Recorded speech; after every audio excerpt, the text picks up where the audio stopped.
Hi, my name is Mandolin Royal, and today I'm messing around with reconstituting yesterday's cooked chicken. And that's because yesterday I cooked a giant pile of food for the week, and I did strombolis, which is what we had for dinner last night, and they were incredible. But it also meant that these chickens had to wait a day while they saturated in flavor, we'll say. So I've got the oven preheated to 350 degrees, and I have this stainless steel container reheating on a very low setting. And what I'm going to do here is pull some juice with a baster.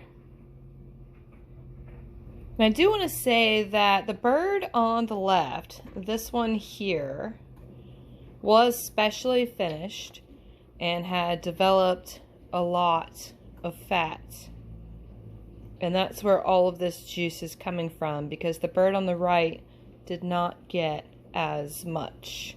It was on the regular feed, and so while it grew great, it just didn't layer on the extra juice.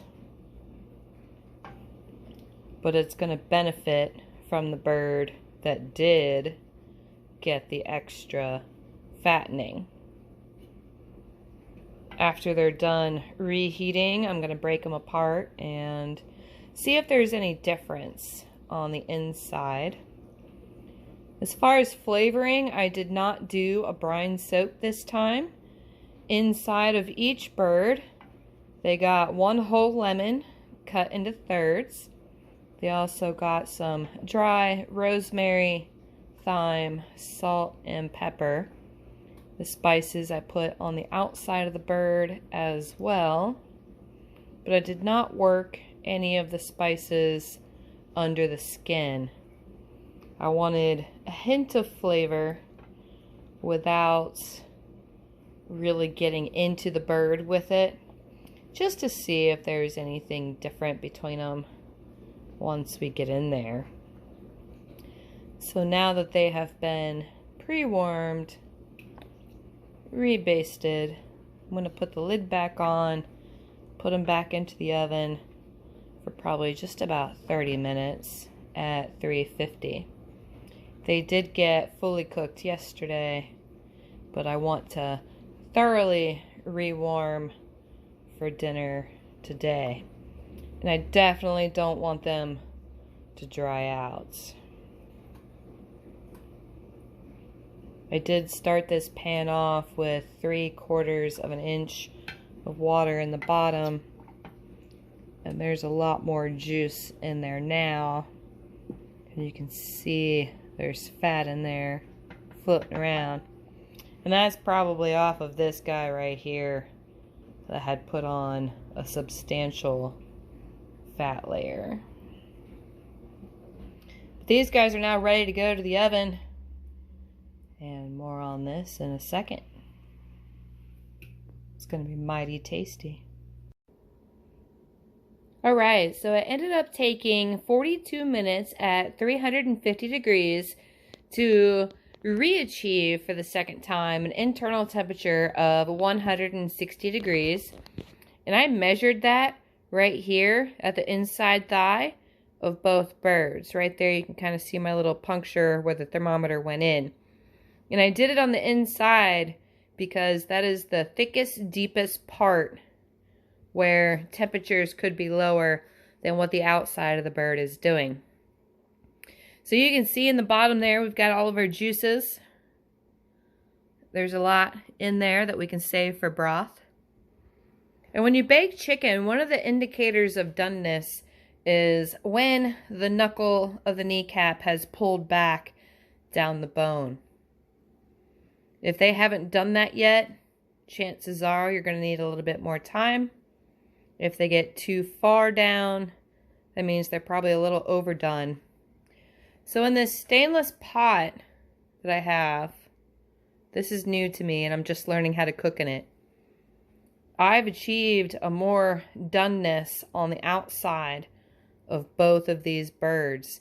And you can tell that because of how the skin is pulled back. So these outside legs are going to be more done than what the inside legs are.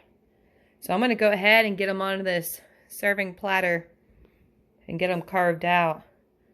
I'm going to need both hands for that. That way we can see what's going on the inside. But some other little details I wanted to point out. The American Bresse are supposed to have a very thin skin. It's really evident on this bird here, where you can practically see through it. Here's our dark meat. That's a different color than the white meat of the breast.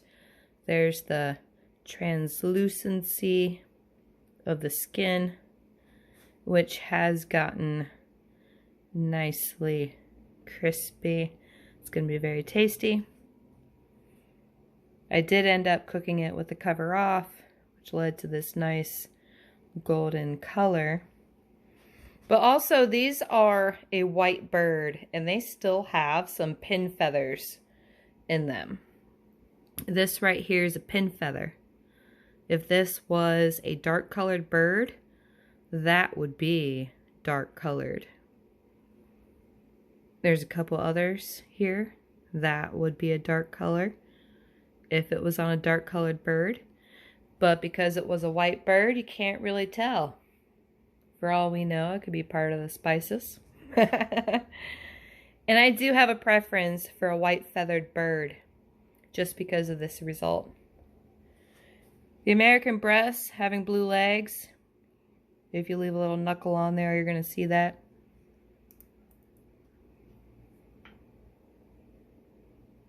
I try to cut off a lot of it, but it's still there.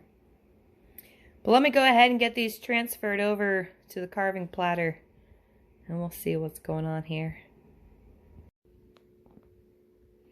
Alright, so I did sneak into both of them and take a little bite, and I could not tell a taste difference.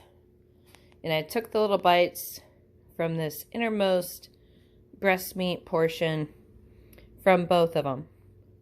Both of them are really, really juicy. I don't know if it's because I basted them, because this one did not get neglected in the basting, even though it was the one that did not receive the special finishing. I do want to break these down further to show you what's going on. Well, unless I can do it this way. So that's the upper thigh. And the dark meat on our birds is not incredibly dark. And I prefer that to the ultra, ultra dark that can also be seen within the variety. That almost looks like white meat there. Ooh, but there's a big difference in fat. Look at that right there. Down through here. This is the bird that got the special finishing, and this one did not get it. And it does not have that same...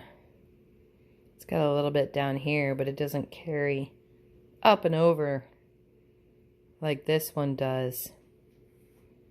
So if I shred this down and cook it a little bit further in the crock pot, I'm going to get a lot more juice and broth that way. You can see inside, there's my lemon pieces. Still a lot of juice in those as well. I'm going to have another piece while it's hot. I can't help it. Oh my God. It's so good.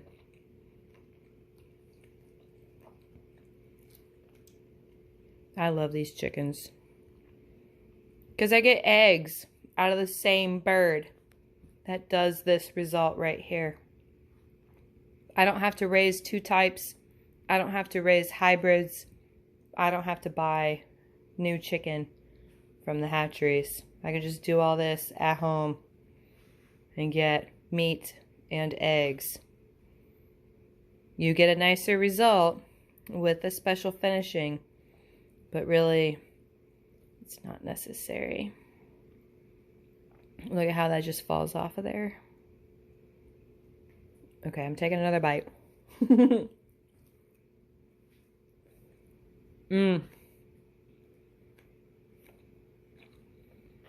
Yeah, between these two, I'm going to say it didn't really matter. They both turned out really juicy. That breast meat was really tender. But I know a lot of you have questions on the firmness to the thigh and the leg.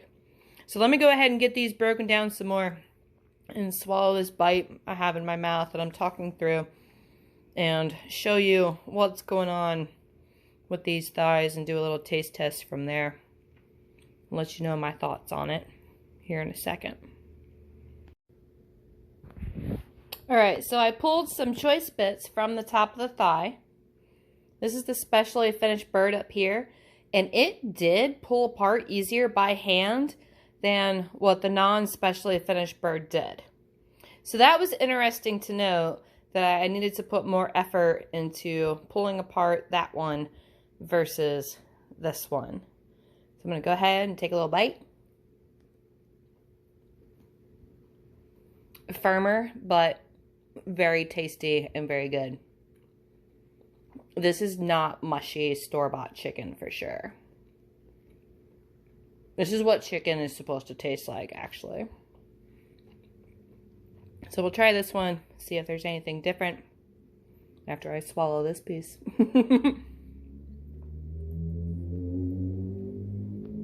Texture-wise, that was really about the same, which is kind of surprising based on the difference in effort to pull those pieces off of there. Man, that's good though.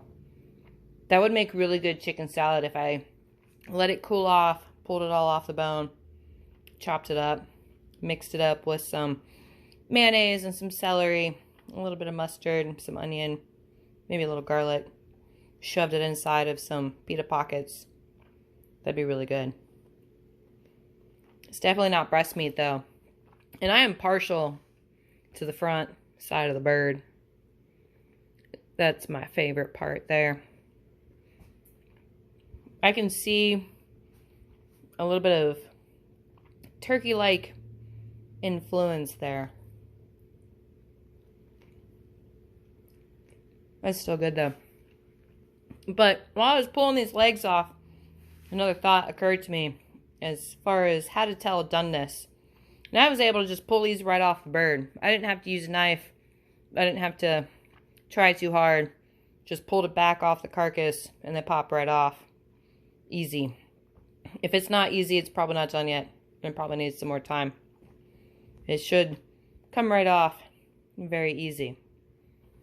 But I'm going to go ahead and keep working these plates together for dinner. But, man, that's good chicken. I'm going to be full by the time I get to the table with this. But I figured I'd give you guys this little update on specially finished versus not specially finished. End result is they're different, not very different. So I'm going to try some other finishing recipes, see if one holds out superior to another. I'm also going to get out a couple of jars and get all that broth put up. That's some good stuff right there. For soup, for dumplings, for flavoring other meals. I cannot let that go to waste. But now we're going to have dinner. And I hope you're going to have dinner soon. This stuff is great. More on this later. Alright, so this is a bird that I just pulled out of the oven. Actually, there were two. But I'm going to use this one as an example of how thick the breast tissue should be or could be. So right here, when we're feeling on birds, this is the keel bone right here. This is the thickness of the breast meat. I already carved off that chunk of it. But if you look at the depth from there to there, it's up to my knuckle. So that's over 1 inch thick. Now I'm going to go ahead and eat this piece right here. But I wanted to show you what that looked like.